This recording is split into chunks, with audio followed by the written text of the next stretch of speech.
Day 189. God protects his faithful people. 1 Samuel, chapter 23, verse 1, to chapter 24, verse 22. When David was told, "Look, the Philistines are fighting against Keilah and are looting the threshing floors," he inquired of the Lord, saying, "Shall I go and attack these Philistines?" The Lord answered him, "Go, attack the Philistines and save Keilah." But David's men said to him, "Here in Judah we are afraid. How much more then if we go to Keilah against the Philistine forces?" Once again David inquired of the Lord, and the Lord answered him, "Go down to Keilah, for I am going to give the Philistines into your hand." So David and his men went to Keilah, fought the Philistines, and carried off their livestock. He inflicted heavy losses on the Philistines and saved the people of Keilah. Now Abiathar, son of Ahimelech, had brought the ephod down with him when he fled to David at Keilah. Saul was told that David had gone to Keilah, and he said, "God has delivered him into my hands, for David has imprisoned himself by entering a town with gates and bars." And Saul called up all his forces for battle, to go down to Keilah to besiege David and his men. When David learned that Saul was plotting against him, he said to Abiathar the priest, "Bring the ephod." David said, "Lord, God of Israel, your servant has heard definitely that Saul plans to come to Keilah and destroy the town on account of me. Will the citizens of Keilah surrender me to him? Will Saul come down as your servant has heard? Lord, God of Israel, tell your servant." And the Lord said, "He will." Again David asked, "Will the citizens of Keilah surrender me and my men to Saul?" And the Lord said, "They will." So David and his men, about 600 in number, left Keilah and kept moving from place to place. When Saul was told that David had escaped from Keilah, he did not go there. David stayed in the wilderness strongholds and in the hills of the desert of Ziph. Day after day Saul searched for him, but God did not give David into his hands. While David was at Horesh in the desert of Ziph, he learned that Saul had come out to take his life. And Saul's son Jonathan went to David at Horesh and helped him find strength in God. "Don't be afraid," he said. "My father Saul will not lay a hand on you. You will be king over Israel, and I will be second to you. Even my father Saul knows this." The two of them made a covenant before the Lord. Then Jonathan went home, but David remained at Horesh. The Ziphites went up to Saul at Gibeah and said, "Is not David hiding among us in the strongholds at Horesh, on the hill of Hachilah, south of Jeshimon? Now, your majesty, come down whenever it pleases you to do so, and we will be responsible for giving him into your hands." Saul replied, "The Lord bless you for your concern for me. Go and get more information. Find out where David usually goes and who has seen him there. They tell me he is very crafty. Find out about all the hiding places he uses and come back to me with definite information. Then I will go with you. If he is in the area, I will track him down among all the clans of Judah." So they set out and went to Ziph ahead of Saul. Now David and his men were in the desert of Maon, in the Arabah south of Jeshimon. Saul and his men began the search, and when David was told about it, he went down to the rock and stayed in the desert of Maon.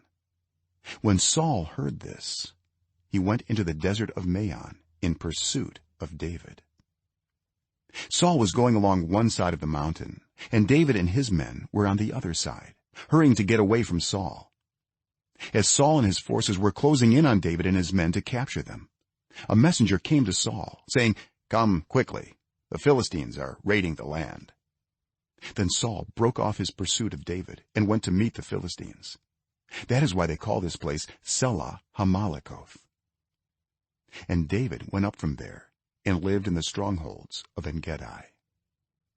After Saul returned from pursuing the Philistines, he was told, "David is in the desert of En-gedi."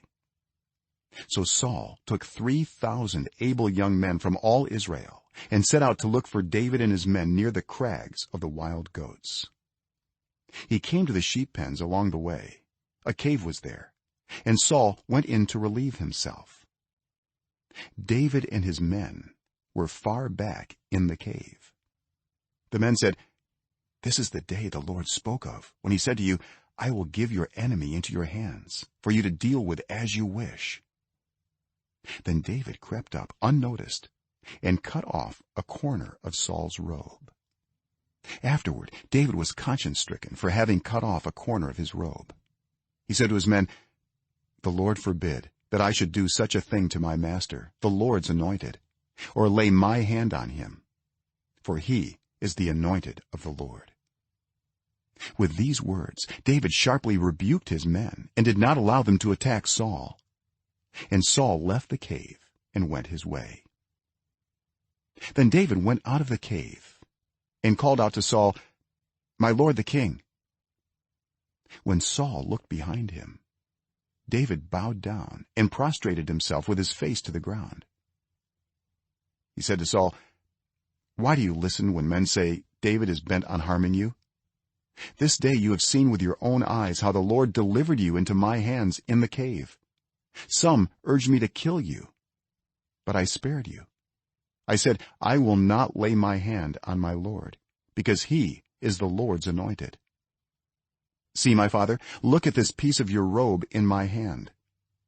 I cut off the corner of your robe, but did not kill you.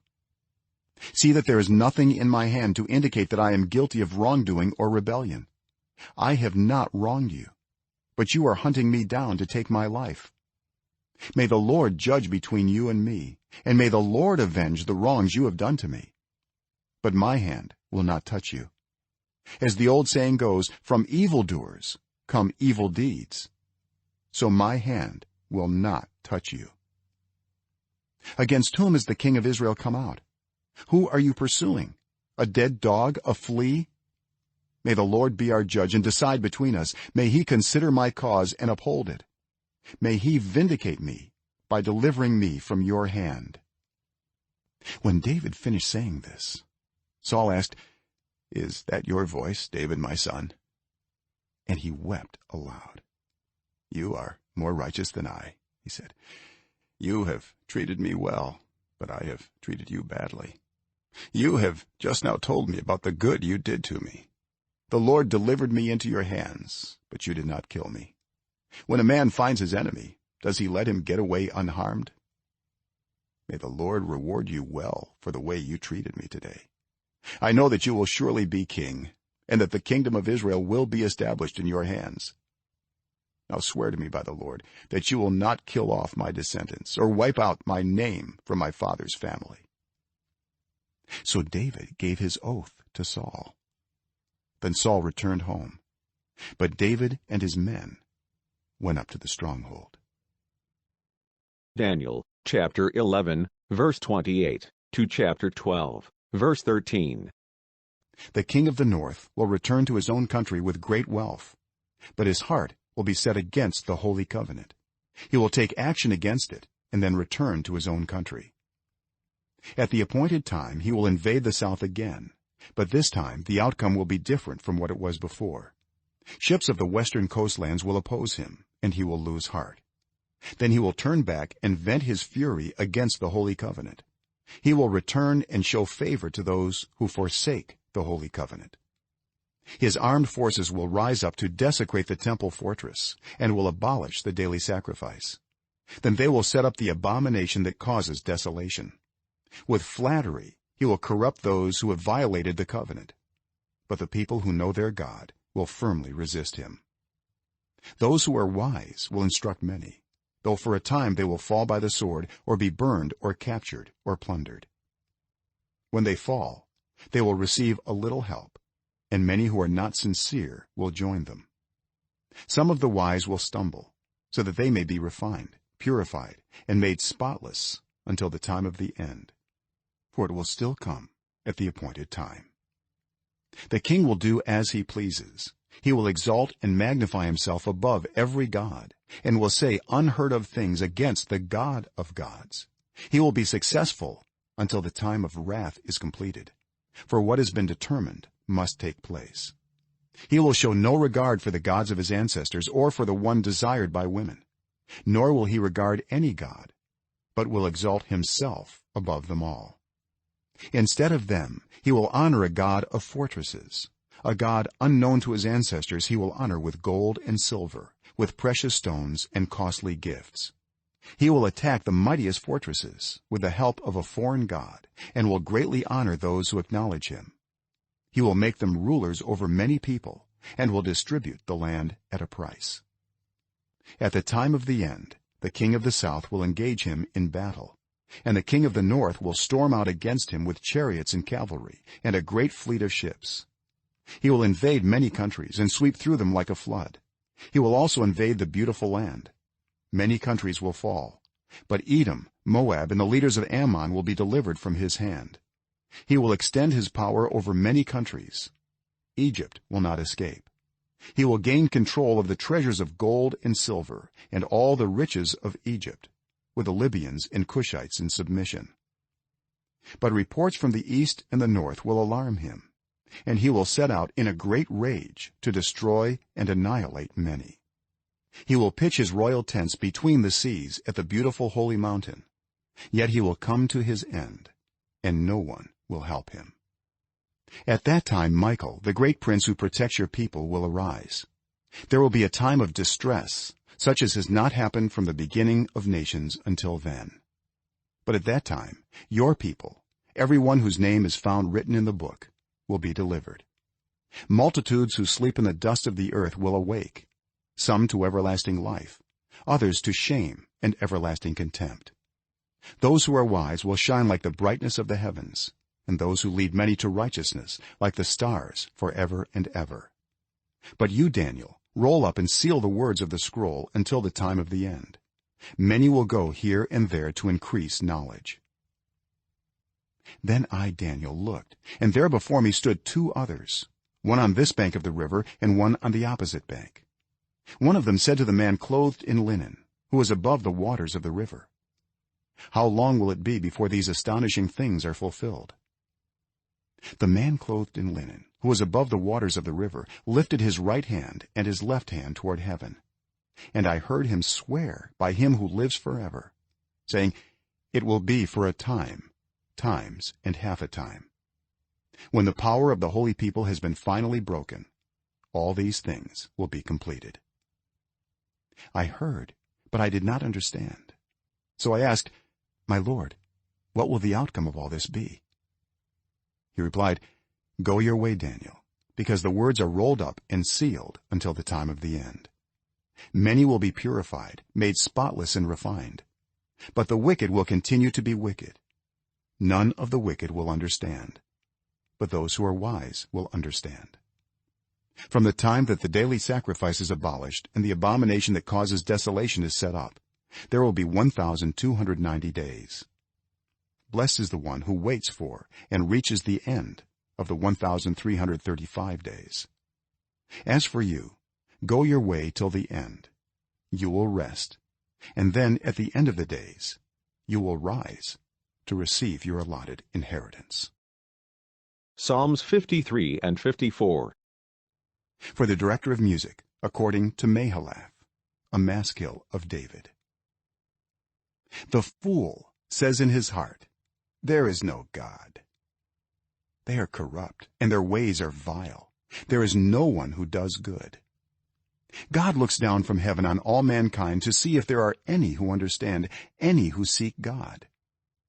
Every one has turned away. All have become corrupt. There is no one who does good, not even one. Do all these evildoers know nothing? They devour my people as though eating bread. They never call on God. But there they are, overwhelmed with dread where there was nothing to dread. God scattered the bones of those who attacked you. You put them to shame, for God despised them. Oh, that salvation for Israel would come out of Zion. When God restores his people, let Jacob rejoice and Israel be glad. When the Ziphites had gone to Saul and said, "Is not David hiding among us?" Save me, O God, by your name. Vindicate me by your might. Hear my prayer, O God. Listen to the words of my mouth. Arrogant foes are attacking me. Ruthless people are trying to kill me. People without regard for God. Surely God is my help. The Lord is the one who sustains me. Let evil recoil on those who slander me. In your faithfulness destroy them. I will sacrifice a freewill offering to you. I will praise your name, Lord, for it is good. You have delivered me from all my troubles, and my eyes have looked in triumph on my foes.